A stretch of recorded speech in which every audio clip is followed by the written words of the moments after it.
ایک بادشاہ تھا، وہ پھولوں کی سیج پہ سویا کرتا تھا۔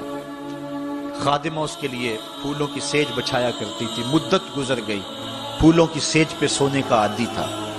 ایک دن خادمہ نے سوچا، لونڈی نے سوچا، روزانہ بادشاہ اس سیج پہ سوتا ہے، پتہ نہیں کیا لطف ہوگا۔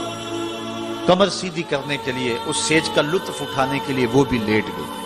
سیج تیار کرنے کے بعد ایک لمحے کے لیے کمر سیدھی کی تو سارے دن کی تھکی ہوئی تھی، آنکھ لگ گئی۔ بادشاہ وقت پر اپنے اجلا میں داخل ہوا، اپنے اس خاص کمرے میں داخل ہوا تو ایک لونڈی کو پھولوں کی سیج پہ سویا ہوا دیکھا تو غیرت سے جل بن کے کباب ہو گیا۔ ایک لونڈی کی یہ اوقات کہ بادشاہ کی سیج پہ سوئے۔ اس نے جلاد کو بلایا، کہا اس کو الٹا لٹکاؤ اور اتنا مارو کہ اس کی جان نکل جائے، تاکہ باقی خدام کو پتہ چل جائے کہ بادشاہوں کی سیجیں، ان کے بستر، ان کے گھر کتنے مقدس ہوا کرتے ہیں۔ لونڈی کو الٹا لٹکا دیا گیا اور جلاد ضرب پہ ضرب لگا رہا ہے، کوڑے پہ کوڑا مار رہا ہے۔ وہ چیختی ہے، روتی ہے، بچا لو مجھے، میری جان نکل رہی ہے۔ روتے روتے کیا خیال آیا کہ اس نے ہنسنا شروع کر دیا۔ بادشاہ نے جلاد کو کہا رک جا، اس لونڈی سے پوچھ روئی کیوں ہے، اسے یہ بھی پوچھ ہنستی کیوں ہے۔ جلاد نے کہا لونڈی بتا روتی کیوں ہے۔ اس نے کہا تجھے نہیں پتا جب کوڑا لگتا ہے تو جان نکلنے کو آتی ہے، نزا کا عالم طاری ہو جاتا ہے۔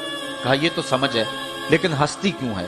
کہا ہنسی مجھے اس بات سے آئی ہے کہ چند لمحوں کے لیے سوئی ہوں، اتنی تکلیف کاٹ رہی ہوں، سوچا جو عمر بھر ہوگی سوتے ہوئے جس کو، اس کا کیا بنے گا۔ جس کی زندگی بیت گئی اس سیج پہ سوتے ہوئے، اس کا کیا بنے گا۔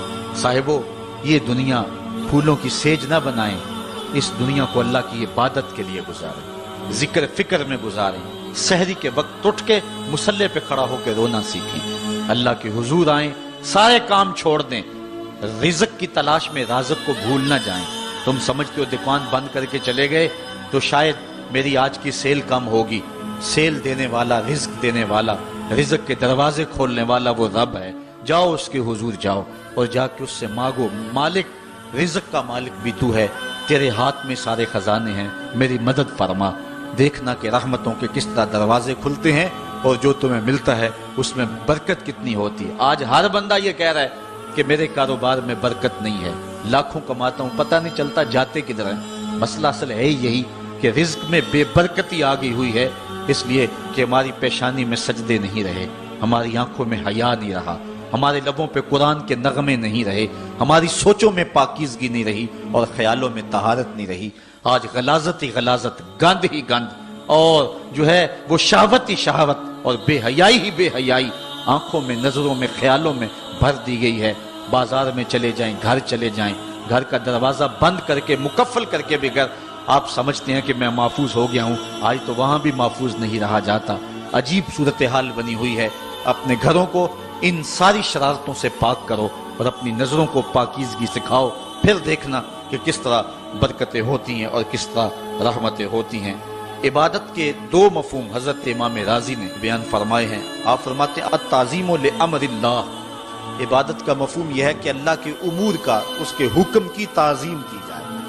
اللہ تعالیٰ جل شانہ کا حکم ہے تو دل جھک جائیں اس کے حضور اور اس کو ہی بڑا جانا جائے۔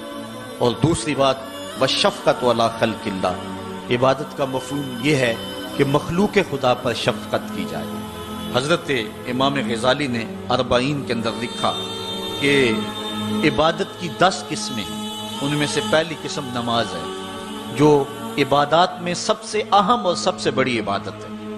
دوسری قسم زکوٰۃ ہے، تیسری قسم روزہ ہے، چوتھی قسم حج ہے، پانچویں قسم تلاوت کلام مجید ہے، اور چھٹی قسم ہر وقت ذکر الہی میں رہنا ہے، ساتویں قسم حلال رزق کے لیے کوشاں رہنا ہے، اور آٹھویں قسم پڑوسی، ہمسائے، ساتھی اور دوستوں کے حقوق ادا کرنا ہے، اور نویں قسم امر بالمعروف اور نہی عن المنکر کرنا ہے، اور 10ویں قسم اتباع رسول صلی اللہ علیہ وآلہ وسلم کرنا ہے۔ یہ عبادت کی صورت ہے۔ اب معاشرے کے اندر کچھ لوگ تو عبادت کرتے نہیں اور ان کا عبادت نہ کرنا غفلت کی وجہ سے۔ ایک طبقہ ہے کہ وہ عبادت کا قائل ہی نہیں، وہ دہریے ہیں، اللہ کے وجود کا انکار کرنے والے ہیں۔ اور ایک طبقہ تیسرا وہ ہے جو عبادت کرتا ہے لیکن اللہ کے علاوہ کچھ اور لوگوں کی، جس طرح کہ بت پرست ہیں یا دیگر لوگ. لیکن اہل ایمان جو ہیں وہ اللہ کی عبادت کرتے ہیں، اس کے علاوہ کسی اور کی عبادت نہیں کرتے، اس عبادت میں تساہل اور سستی نہیں کرتے، نمازوں کو 5 گانا وقت پہ ادا کرنا اپنا معمول رکھتے ہیں.